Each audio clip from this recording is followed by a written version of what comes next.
Let's do it. Let me have a bit of the headphones. Let me look at it. Kayo. Y'all already know, man. Guess it's time to give the people what they want. Ride on the beat.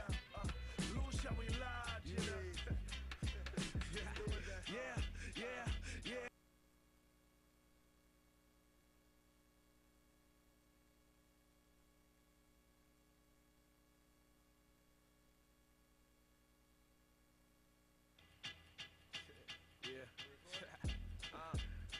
Let's do it. Let me have a bit of the headphones. Let me look at it. Kayo. Fuck my look at it. Y'all already know, man. Guess it's time to give the people what they want. Ride on the beat. Lose, shall we lie? Yeah.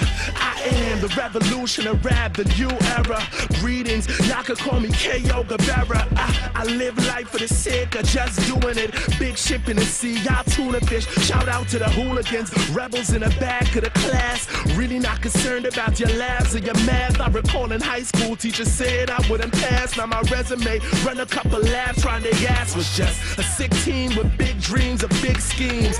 Big cars and big homes with big screens. Supermodels and movie stars and big scenes make their clothes vanish. Magic, Roy, and Siegfried. My mama always tell me who ain't gonna listen will have to feel the repercussions of their actions. You now dealing with a man on a mission. Guaranteed I play my position. Who's with it? Many more will see me suffer.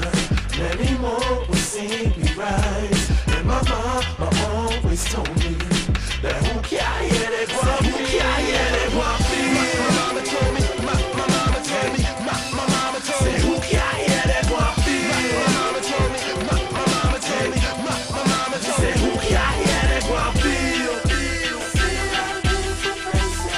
Shout out to the imitators. It's like I'm a dad to these fools. I'm Darth Vader. Elevate my major to elevate my paper. Now I got a gang full of haters who we never let phase us. See they hype as mice tamers while we bright like lightsaber type lasers. It's a fight to the finish. This the rise of the menace. This for those who were told they couldn't and just did it. Yeah, there's no limit to life. You just live it. Yeah, I just give it my all and keep winning. Here, an island you try and do its thing rapping. They say it never happened. They say they won't have it. But class saw the dreams and gave me a chance to grab it. Now the team only cause havoc. Imagine, I keep hearing real, recognize real. Who ain't listening gonna only have to fail. Many more will see me suffer. Many more will see me rise. And my mama Welcome back, Newsmaker Live, and we're looking at the National Community Foundation's Telaton, which is happening on the 26th of May. The video you've been watching is that of the headliner for the telethon, Kayo, St. Lucian living in Canada, just graduated with a degree in marketing, but also doing some great things in terms of his music. Now, Mr. Weeks, you are the chairman and, of course, of the foundation. The foundation organizes the National Telethon. Who are the other performers that are going to be participating in the telethon on the 26th? All right, this year it takes, if you want to call it a local twist, because the name of the activity is called Tutbagai Saint Lucie, because the entire cast is Lucian, everything, and of course, just by way of advertisement, we want to let you know that there's going to be a lot of Creole food, local food, and so on. We can't miss that, available, right? You know, we have Invader, Rickety, Monster, we have Ambi, Cupid, we also have Emran Henry. So it's a mixture of gospel, soca, you know, almost everything. There's a segment of poetry, reading and so on. There's also modeling. There's also it's quite a show, and of course, and Kayo is here, the man of the moment, you know. And the way the program is structured, we want to make sure that Kayo doesn't get in there too late. You know, a lot of times we leave the headliner too late, and most times people are on the way out, you know. So we're going to get him in there before the soca come on, you know, end with the soca. So at least even the people at home, will not get, to do something else. So we get him in there as early as possible. Nice. No, in fact, in prime time, really. Prime time. Yeah.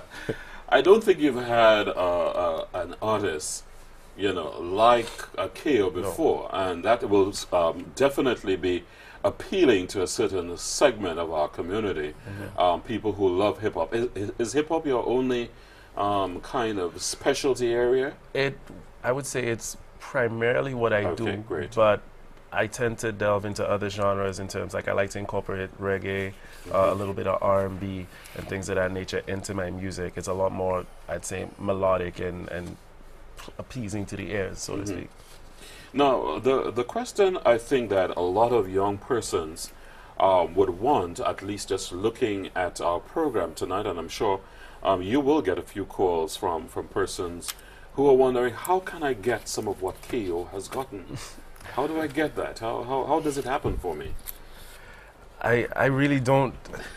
That's the thing. It's everyone's journey is different. It's different. You know what I mean? Like the steps that I took just so happened to work for me. Kayo, I'll agree with that. Yes, the steps may be different, but there must be some sort of guiding principles. Honestly, don't you agree? I agree with you. Right. The only underlying factor I would say that really set me apart, and I say this a lot in my interviews, and I'm sure people, I guess, who follow me would notice that the one thing that set me apart from anyone else isn't necessarily my talent or the amount of work I put in, but really the fact that I just kept going. It was a passion of mine, and it was something that I just honestly couldn't see myself living without doing. So I just kept going without. I always had an end goal, but I never really thought that if I didn't achieve this, I would give up. I just always felt that I really can't see myself doing anything else because I genuinely wouldn't be happy. So in a word, it's like persistence. Persistence. Yeah. If it's genuinely something that you are passionate about and something that you want to do with your life, whether it is music, whether it is, you want to be a painter, you want to be a lawyer, a doctor, whatever the case is, you just need to be persistent and consistent and really keep going. Well, I don't think many solutions understand the magnitude of having someone signed with EMI. EMI is not, your fly-by-night type of record label. Yeah. I've been in radio for a long time. They've been around for quite a long time. A number of years. Great discoveries over the years, and they have moved in all different directions, as they say, where the action is. Yeah. Really. And to get signed on by EMI is a great achievement. It is. Thank you. Yeah, it is. It is a great achievement, but I'll tell you this, that being signed to a label, while it changes the game a little bit, it opens your eyes to a lot of things. Exactly. It really isn't that defining moment or that game changers. There's so much more that goes into it. Like me being a completely new artist on a major label comes with hard work, but also comes with a number of problems, whereas now I don't necessarily have as much leverage as I would like in the building. I really have to prove myself. It's a sort of rite of passage, if you will. So, I mean, while being signed to EMI is an amazing accomplishment, it does come with its difficulties, and I kind of want people to understand and appreciate that, because I don't want people to sort of like put this on a pedestal to the point where people feel like it's unattainable. I want people to realize that dreams are capable of you're capable of achieving your goals, essentially. Well, Kayo, not to disagree with you, but I just want to say I don't like the word difficulties.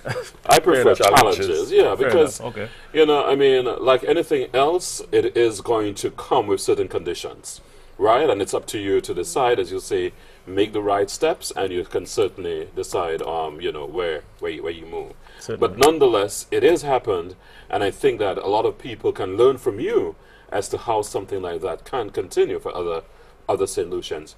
With regards to our creative industries here in St. Lucia, and particularly music and recording and audio engineering, these things that cover all that you are involved with, have you been able to talk to anyone here in St. Lucia, meet any persons that are, directly involved with sort of wanting the industry to fly?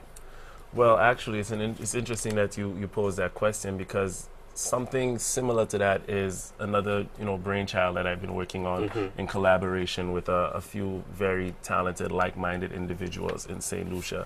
What I would like to do in the near future is hold something like a showcase / symposium where I bring with me a member of each component of the infrastructure around me. So that would entail my manager, my producer, my engineer, my booking agent, my A&R from the label, my, just each member of that infrastructure, so that we could sort of educate persons within the industry here, whether you're an artist, a musician, a promoter, a manager, whatever it is within that industry, that they could sort of educate these people and help them create a fraternity of like-minded people, if you will, that could help grow and help this in St. Lucia, because we have a lot of talent here in St. Lucia.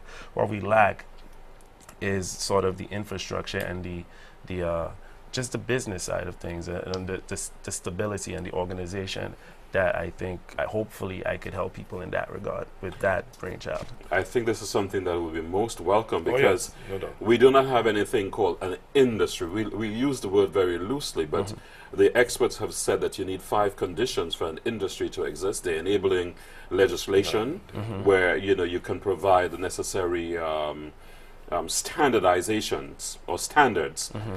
You need a fraternity, as you mentioned, where persons with the like-minded, and you need also the training facilities, because you cannot have, you cannot move beyond and still have people, operating at a level lower than what you are expecting. Then, apart from that, you need the fraternity, as I said, because the persons who have written about creative industries and how the creative industries operate always say the people who are involved in the so-called industry are the most dangerous to their own selves, because they do not want to get together, they are distrusting of each other, etc. So I think a symposium like what you mentioned will certainly be an eye-opener to a lot of people. Now let's get back to the telethon, to the telethon on the 26th. We talked about changing lives, building lives, and even giving new life to people. Look for me back at some of the critical areas that the NCF has managed to sort of make inroads and make life better for communities. Okay, before we move on to that, Jerry, I just want to make a point about what Kay was saying in terms of, well, you can see this guy is a successful but yet very humble individual. Thank you. And but what I want to point out to him, though, that even though all this happens, even signing up and so, what's important is the right attitude and the right temperament. If you as the person involved don't have that, then the chances are an opportunity is lost. You're right. You're right. So it comes together. It's like running a business. If everything doesn't come together, then you're in trouble. So don't underestimate your qualities at all. Thank you, man. I appreciate that.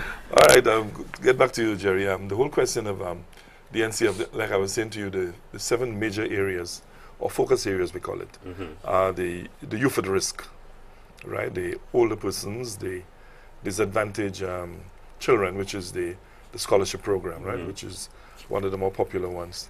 Healthcare, which is another one. The amount of persons that the NCF has helped, in terms of, access to very critical, services, attention, medical, both here and abroad. It's sometimes when I look at some of the cases, it really, it makes me feel a way, in terms of, emotional, in the sense that I do wish we could have done more. Because again, we're limited in the amount of money that we have, the amount of funds that we have. So sometimes somebody may be requesting, a significant amount, and the need is there, and the rationale for the request is there. But because of the limited amount of funds, we are unable to do that. Then there's the homeless and disadvantaged committee also, and then of course the persons with disabilities. That's another area where we look at, and of course pensioners, which kind of ties in with older persons most times. is also another area of focus.